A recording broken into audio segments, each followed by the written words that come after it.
When you enter the Greyhound station, you will have to walk up to the counter with your confirmation number and present it to the ticket agent. They will print up your ticket if you order it for a will call. However, if you print your ticket at home and you go over there to the gate and give it to the driver, you need to bring a valid ID to show them before they let you on the bus.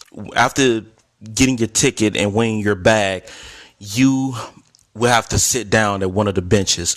Do not wait at the gate like I did, because there will be a security guard coming over to tell you to sit down. And the reason why you want to be one of the first ones boarding that bus is so you can solidify your seat early like I did. See, I got all the way in the back because I boarded about 10 minutes before they made the announcement or the time I was supposed to leave. So that's one little hack you did. But this bus was supremely dirty, and that little window space had a crack in it, and I could feel cold wind hitting the back of my neck. So I had to put another hoodie in the back of it. And I'm going to get into that because not this bus, but another bus I was on coming from Cleveland to Chicago had bed bugs on it. Yes, I got a bite on my butt, and it was horrible. It was itching for days. Those buses were so filthy. And if you look at this bus right now, as you can see, it's dirt everywhere. It's a dirty dog because the employees treat you like a dog. You feel like you're a dog in a kennel because that's the nickname of the Greyhound, riding on the dog.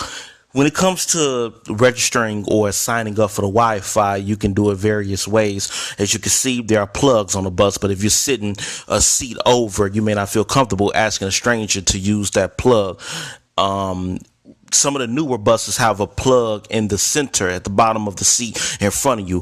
One for the other person to use and one for you to use.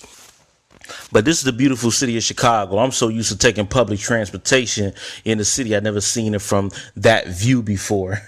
It was very interesting to see. And in this clip, I was actually on my way to New York. As you can see, I'm dancing.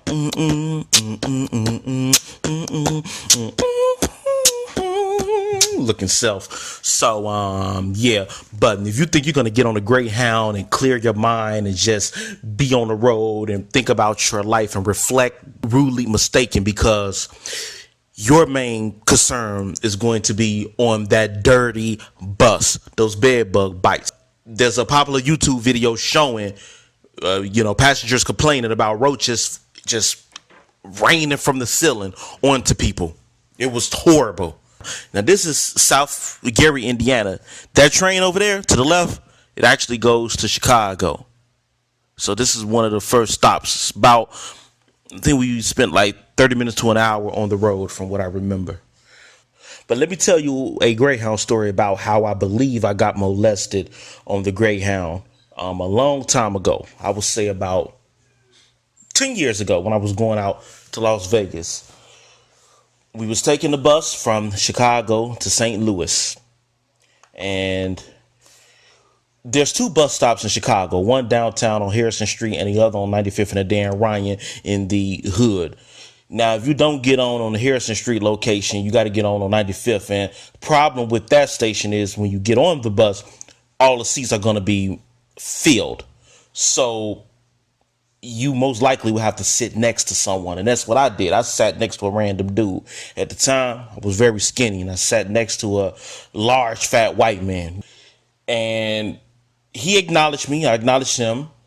And I would say about 30 minutes into the trip, he started like kind of nodding, like he was going to sleep, but not going to sleep or whatever. The problem is, as he was dozing off and waking up, or pretending to doze off and wake up, his hand will fall to the right, and his hand will land on my butt cheek. At the time, I was sagging my pants.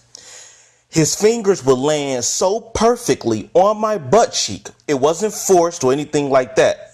At least I don't think it was. But he made it coincidentally seem like he was just right on my butt cheek. I'm like, what? After about 20 or 30 times, I stopped counting. I knew what it was. I could have swore that one time he forced his hand on the butt cheek. But what I'm going to do, I'm a young African-American dude. And I'm going to tell the bus driver, I'm going to make a big scene. He's going to deny it, right? People are going to look at me like I'm crazy. People might not even believe me. What am I going to do? So the only thing I did, we want to beat them up. We get arrested. So the only thing I could do was wait until St. Louis. And sure enough, somebody got off and I found another seat. And when you go to these different cities, people are going to get off. Once the bus get ready and leave and you see a seat available, you can take it. That person ain't probably gonna come back unless the bus driver is leaving them because they stayed at that rest stop too long. And trust me, the bus driver will leave you on the side of the road for sure. 100% they will do that. They will leave you. There was this Muslim lady. She took her child to the bathroom at the last minute and the bus was getting ready to leave and a dude spoke up like, hey, she didn't come back with her child. And I mean, it was like a split second minute. And that would have created a big inconvenience in her life. Real talk. Yeah, so this is still Gary, Indiana. And we're finna get ready and enter the expressway. When you're taking a long trip on the Greyhound, especially when it's cross country, you most likely won't run into any rest stops that have showers unless you're going to be on there for 2 days. I remember when I was going out to Las Vegas, we stopped somewhere in the middle of Kansas and stayed there for like between 30 and 45 minutes. I was able to go to the game room or the lounging area and charge my phone. They also had showers there, so I could have taken a shower if I wanted to. And the way that it's kind of interesting because the Greyhound seemed like it was a little bit cleaner back then than it does now. These buses, have you ever taken a shower after you got off the Greyhound and seen all that dirt just float into the drain pipes? Those buses are filthy. It seemed like all of them, the new ones and the old ones, and you don't have any leg room. Do not wear any new shoes while on a Greyhound because your feet will hurt. If you got on old shoes that you wear every day that do not hurt your feet, the way your feet angles on a Greyhound, they're going to hurt and they're going to be in pain. If you have leg problems, they're going to persist and they're going to worsen while on the Greyhound because you're going to have to sit in the same position for 3 hours. Especially if you got a window seat and you won't be able to adjust. It is painful and it is torture. My original plan was to actually take a Greyhound trip around the United States, and I couldn't do it because I couldn't just withstand the torture of being on that bus. It feels like hell. Like I said, you can't have a free mind while on a Greyhound because you're going to be just obsessing over how torturous this ride is.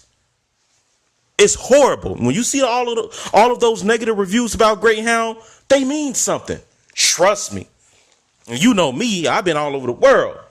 And I complain about some places, but I don't expect 5-star accommodation, but Greyhound can do better. I know they have a monopoly on a bus system here, and that's why they can kind of do whatever they want. But my God, there was only one other time I endured torture like that. That was on that second class train, Thailand. This is South Bend, Indiana. The Greyhound station is located right next to the airport and the police station. Looks like a suburban area to me. It definitely took a couple of hours and several tollways to get here. I remember there was a dude who I used to beef with on the internet chat rooms. And he used to come to Chicago to go to the clubs. And he used to drive from out in this area. I thought that was a unique looking police car. And I was thinking like, dude, you got to drive 3 hours and go through like 5 toll roads just to come to Chicago and go to the club. Boy, you out there bad. But yeah, he was from this area. And it's interesting because there was an Indiana dude who got on the bus. And he was going to sit in the back towards me, but I had my bag on the seat. So I pulled my bag up and I forgot I was talking with somebody or I was doing something. And he just threw all caution to the wind and said, man, forget that. I'm not going to sit next to him. And he sat next to the white girl who was sitting in front of us. You know, he looked back at me a few times. You know, it was, for a lot of y'all who don't know, there's a little bit of beef between Chicago dudes and Indiana dudes. Another valuable thing you want to bring on a Greyhound is hydrocortisone cream. You're gonna need that, especially if you suffer from itches all over your body, because when you get off those Greyhound buses, you're going to be itching for a few days. You're gonna be wondering why am I obsessively itching? My clothes are clean. I wash all my clothes. I wash my bedding. Why am I itching? It's that dirty Greyhound. Man, those buses have some type of nasty viruses on them that it just attaches to your skin, and in between your legs, oh man, it's gonna turn into cottage cheese, nasty as heck. You're gonna need that hydrocortisone cream, maximum strength, the one that costs $10 at Walgreens or any pharmacy type store, so you can relieve those itches so it don't happen. Believe me, it's gonna be torture. Trust me, I'm warning you ahead of time. Next tip, do not wear clean clothes on the Greyhound. I'm going to say it again. Listen closely and let this marinate in your brain, or on your brain, like eggs or whatever. Do not wear clean clothing on the Greyhound, because when you get off that bus, especially if you spend like a day or so on there, all your stuff is going to be dirty. Trust me on that. Going to be dirty, sweaty, smelly. You need to bring changing clothes with you. Clean changing clothes. Make sure to wrap them up in a plastic bag so the bed bugs or possible roaches that's on those buses don't go into your bag. This right here is Toledo, Ohio, and it looks like Detroit on steroids. I knew a Vietnamese fella. He lives here. He's a real gangster dude, talking about how he be pistol whipping people and things like that. Yeah, Toledo, Ohio is an interesting place. And when you're taking a Greyhound through some of these states and cities such as Toledo and Buffalo, of course, Detroit, I think that's like the Rust Belt.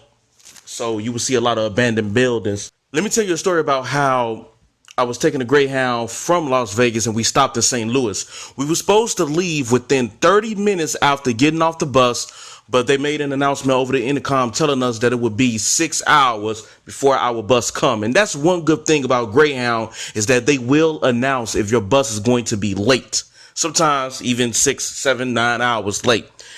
If that's the case, then you got time to explore. But in cities like this, you might not want to just explore, although you have a natural inclination to do so.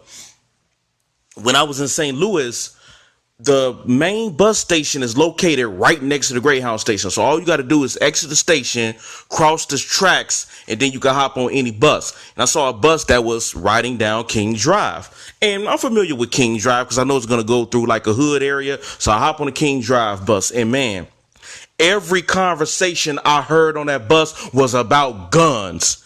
I'm looking out the window and I see like memorials where people have been shot on that corner, with the teddy bears, candles, sometimes the picture of the person taped to the light pole.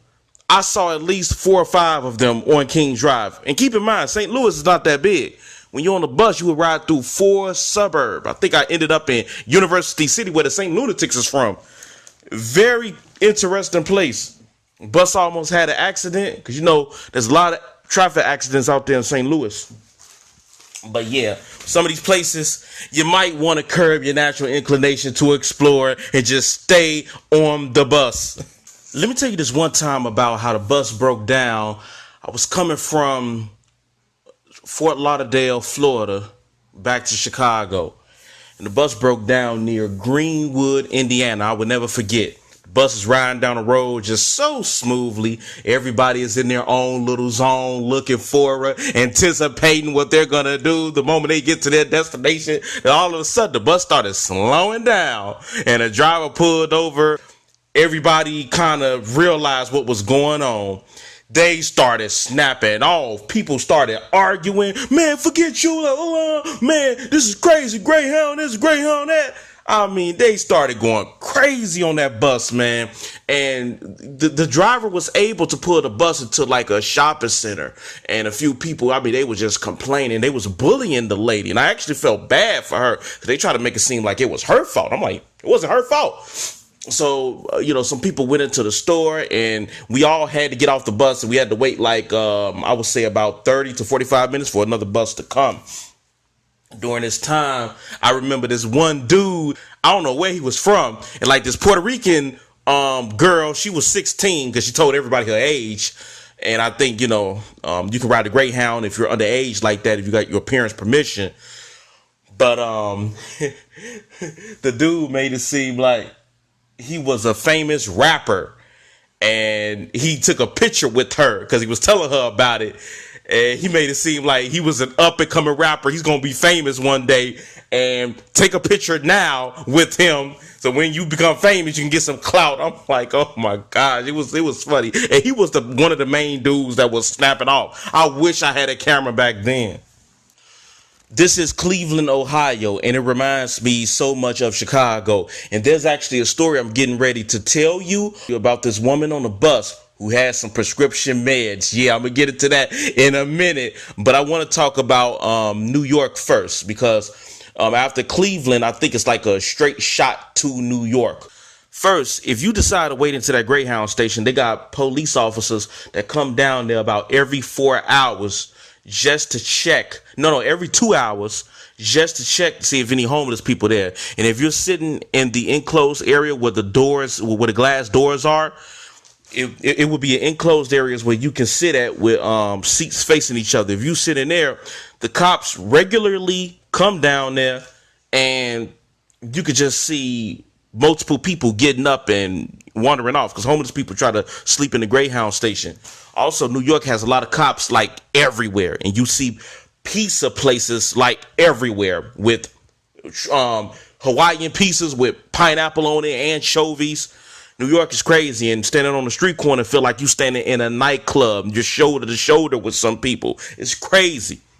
Also, especially in Manhattan, people dress up. So if you're wearing something bummy or something that's played out or outdated, people will make a comment about it. You're going to stand out like a sore thumb. You better wear your best clothes in New York. Another thing about New York is that people will not help you. So do not expect people to give you directions. They will actually get mad if you ask them where to go, because New York is so big and so complex. You will undoubtedly get lost if you do not know where you are going. I suggest that you do research ahead of time. There's going to be a lot of research, but trust me, it is worth it. It's better than paying $100 in cab fees just to get from one borough to the next. And it's funny because when it comes to the subway system, there's actually like corner markets where they sell newspapers, everyday items, snacks, and whatever. And if you ask those guys, they kind of just shoo you off. And you best not think about asking a cop, because he's going to become annoyed too and won't give you any directions. Luckily, there was a young white girl who seen me. She could obviously tell that I stood out like a sore thumb. She came up to me and asked me where I was going. I told her I was heading back to the Greyhound station, and she told me that I had to go up, over to another bridge and down, because in New York, there are like multiple platforms. Like you'll be on one platform, you'll look across the tracks, there's another platform, you look across those tracks, there's another platform, and you're never going to be able to find out where you're going. And if you look at a map of New York, it looked like somebody basically took a crayon and scribbled all over it. You can't not understand how to use that subway system. You're gonna have to study it before you go. Trust me on that. Another thing, man, I remember waiting on and then this time I actually changed it to my new clothes. I'm waiting for the subway late at night, like at 12. And there was I'm assuming they was Italians based on the way they was speaking. I'm not sure. Maybe it was just regular New Yorkers, but they looked at me, gestured towards me. This one guy, he was like, this is the type of trash that takes the subway at night. Because I guess he didn't want to take a subway with his group of friends or family members. And he was referring to me. This is the type of trash that takes the subway at night. I'm like, what? Really? They bold out there. What I'm saying is that people in New York, they're very vocal, and they will tell you stuff in your face. Now, this is the actual Greyhound station I was talking about. This is actually on the ground level where you catch the buses. I had to hop on the Trailways bus. And as you can see, there's a pigeon inside. And in that Greyhound station, there's pigeons flying like all over the place. I remember what looks to be like a Vietnam veteran guy. He was on a bus all the way to Cleveland, in fact. And he had his little dog with him. And I think the pigeon flew by the dog or was messing with the dog. He was like, hey. It was funny. This one lady, right? She bought a chocolate-filled croissant and started feeding the pigeons. And then she asked me if I wanted some. I'm like, heck yeah. I was on a bus for 24 hours, and all I was drinking was some vegetable juice. Man, I was hungry as heck. I'm like, thank you. And she kept on giving me pieces. I'm like, thank you. For real. I didn't care. Feed me like a pigeon. This is actually the internet that you can use in the New York area. This is different from the Greyhound internet, because with the Greyhound internet, you can't watch YouTube. They got YouTube on block. I tried it on my phone. I tried it on my tablet. I tried it on my laptop. I could not get on YouTube. But when you're using this Boeing internet service or whatever in New York station, you can actually get on YouTube and you can download and things like that. So you better take advantage when you're in this New York station. And the other stations I visited, it was the same deal. I couldn't download YouTube. You get 30 minutes for free, but you got to pay $5 for unlimited for like 30 minutes or something like that. And as you can see, $8 for 24 hours for the internet at that New York station. Very important. Now, it is time for me to get into the prescription drug story. Now, I want you to take a look at this rack. It's basically some type of light fixture that fell off the goddamn bus. It's an elderly white lady, really skinny, has prescription meds on the floor. Take a look at her black bag. It's going to be very important. Now, let me tell the story. So, as we're approaching Cleveland, like I said earlier, people will often get off the bus. And the white girl who was sitting next to me and the Indiana guy got off the bus. So that the seat in front of me was empty. And in front of that seat was like a black dude. He had braids, a wave cap, and an outdated jersey. I don't know where he was from, but he was like a, thug looking dude. Now, across from him, on the right side of the bus, there was a Hispanic stud. I thought it was a dude at first, but come to find out it was a female. Before Cleveland, right, the elderly white lady was sitting next to the thug-looking guy, and she had her head down like she was sleeping. A stop came up, and thug-looking guy wanted to get off the bus, and he was telling the elderly white lady, excuse me, and she didn't respond. So he started tapping her. She didn't respond. She started shaking her. She didn't respond. And I'm thinking something happened to the woman. And it took about 3 people, including the stud Hispanic female, who came over and had to shake the woman real hard in order to get her to wake up. And she like, oh, I'm sorry, got off the bus. The stud Hispanic female realized this woman was high. Now, I don't know what transpired, but I thought that we were supposed to get off the bus in Pittsburg, right? Because by this time, the elderly white lady sat in that seat that I just showed you, and that's right behind the Hispanic female seat. So I thought we were supposed to get off the bus, right? So I grab all my stuff. I go to the middle of the bus, and there was kind of a young black girl. Not that young. She looked like she could have been in her mid-30s. And she was like, happy travels. I'm like, thanks. Get off the bus, but I realized we had to stay on that same bus. I get back on the same bus. I go all the way in the back, and in the seat that was in front of mine, the black girl was talking with the Hispanic woman, and the elderly white woman was still out of it. They could tell she was high.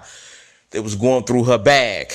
That's what they was doing. They hid her black bag because when she came to her senses, we had to get off the bus again. Of course, every rest stop you got to get off. The woman started going crazy once we got into Pittsburg about her black bag. She couldn't find her black bag. Then all of a sudden, her black bag shows up. The Hispanic girl had it and was going through it. Now, the elderly white lady asked the Hispanic girl, because by the time the elderly white lady finds her bag, her black bag, she realized that something's missing, right? Most likely her prescription meds. She asked the Hispanic girl, "Do you have a phone?" And I couldn't hear the Hispanic girl, but I'm assuming that she responded, "Why?" And the white lady said, "So I can call the police." But before she can get anything else out, she started nodding off again. Clearly under the influence of prescription meds abuse. The Hispanic girl, every time we would come to a stop, she would get off. Whether it was a 10-minute stop, 15-minute stop, she would get off. And then after a while, she started to look a little woozy herself, or drowsy herself. And she walked over to the elderly white lady while the white lady was out of it. And she was like, "You still out? You still out of it?" And just blatantly start going through her bag, grabbing her prescription meds. She had multiple bottles in there. Me and a thug black dude just looking at her. By this time, there's actually a nerdy black guy. He looked like he was in his 50s with glasses on. I'm like, okay, this way she don't think one of us snitched. It'll be the square who snitched, because I was scared that the white lady was just going to blame me. I'm like, please don't blame me. I was, even though I was sitting back there. I'm like, oh, she's about to get police involved. The Hispanic girl is, started locking eyes with us because she can see that we're watching her blatantly going through this woman's bag. We can see it. As you know, the Greyhound gets really dark at night. Really pitch black to the point where you can't see anything. But I will often look over in the area where the elderly white lady was sitting, and it looked like the Hispanic girl had a big pillow up. At least that's what it looked like. I could see a silhouette of what I thought was an item. But as the traffic was going by on the opposite side of the expressway, I noticed it was a silhouette of a body. This woman was leaned over her seat, going through this woman's bag, and I'm assuming took all her prescription meds. I'm like, wow. I was scared. I couldn't say nothing. I'm like, amazing. And then a guy went into the restroom and started smoking. And I could smell the tobacco, and I'm almost coughing. And at the end of the trip, the bus driver was like, well, not at the end of the trip, but during a rest stop, the bus driver was like, smoking on a Greyhound. So he was kind of cool about it. He was a Christian guy. He was like, "God bless you," and all this when he was making his announcement. He also was assertive, though, checking certain people on the bus. We arrive in Pittsburg. Everyone has to get off the bus, including me. But see, the intercom was not working on that bus. So the bus driver made an announcement using his voice. But us all the way in the back could not hear it. So I'm assuming leave my bag on the bus because the same route is coming back to Chicago. That's what I'm assuming. So I get off the bus, and inside the Greyhound station, they call our route. I walk up, give the bus driver my ticket, and I get on the bus. I go all the way to the back, and I see a young thug-looking black dude sitting back there. I see a Save-A-Lot bag, so I'm like, is that my Save-A-Lot bag? And I asked him, like, hold on, is that yours? And he was like, huh? I was like, yeah, is that yours? He was like, yeah. I'm like, okay, this is not my bus. So I get off, and I'm scrambling because I'm asking the bus driver, who seemed like he was from the Caribbean because he had an accent. He was confused. I'm like, okay, what's going on? That's another tip. You have to be responsible for your bag because these people may not transfer it from one bus to the next. And you never know what these people have on their mind because, the Greyhound system is sloppy. Very, very sloppy. So finally, with the help of a younger black dude who worked at the station, I guess he was a baggage handler. He helped lead me to our original bus. I get on there, and the only person on the bus was this white lady, desperately searching for something. She wasn't searching for her bag, but she was searching for something. I go all the way in the back and I get my bag, and I just felt bad for her, man. I'm like, whoa. So I said all of that to say this. When you are on the Greyhound, make sure you watch your bag. People will steal. I witnessed it. I didn't know what to do. They will take your stuff. Keep that in mind. So that brings us to the end of the video. I hope you like it. I mean, Greyhound, it's not all that bad. And I literally been riding a Greyhound ever since I was a baby. Greyhound was more luxurious. It was an experience to be had. But now it has totally gone downhill. They're apparently trying to maximize profits by sacrificing the comfort of the customer. But positive thing about the Greyhound is you can see the United States in full. You know, they used to have an unlimited pass that no longer exists. It used to cost $500 for 7 days or something like that. But now they cut that out. But it is a cheap way to get where you need to go. If you hop on a Greyhound, or if you visit the website during Black Fridays, you will definitely get some really great deals. Up to 50% off. If you buy your ticket 21 days in advance, you can get a really cheap price. Also, when you're buying your ticket online, it's very important that you put your name as the person who's riding. Because if you don't, it's going to process an $18 fee, because the system assumes that you're making a third-party payment for somebody else. So make sure to put your name as the passenger and as the person paying with the credit card. But my next trip is going to be on Megabus, and I'm itching to see what it is about. Back in the day at the Chicago Greyhound station, I remember the security guards used to have handheld metal detectors that they will wave across people waiting in line. And for some reason, they waved it across random passengers waiting in line at the Ohio gate. Because, you know, people use the bus to transport all type of nefarious things. Your belongings is subject to search when you are on Greyhound premises. And those security guards will check your tickets in the station to make sure you're supposed to be there. So if a security guard walks up to you and asks for your ticket, don't get mad and wild out, as some people do, because they will kick you out of that station and you won't be able to get on your bus. Give them your ticket, because they want to make sure that people are not in there using the Wi-Fi, trespassing, trying to sleep in there like they used to do back in the day. Greyhound is always changing their rules. I know now they charge like a $20 fee just to change your ticket, and you got to change it 24 hours ahead of time before your trip. Back then, you could change it the day of and only pay $10. So rules are constantly changing. You need to be aware of them if you're going to hop on those buses. I have had some beautiful experiences on it too. Riding through Colorado, looking up at those Rocky Mountains.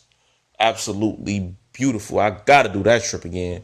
And it was only like 3-4 people on the bus as we itched into Kansas. And I never seen anything like that before. So there are some positive things about the Greyhound, but there's a lot of negative. So you got to make a choice whether you're willing to endure a trip for a really cheap price. A torturous trip at that. So that's the end of the Greyhound video. Hope you enjoyed it. Hope you learned a lot. And I hope you utilize those tips when you get on the Greyhound. But that's it. Good day.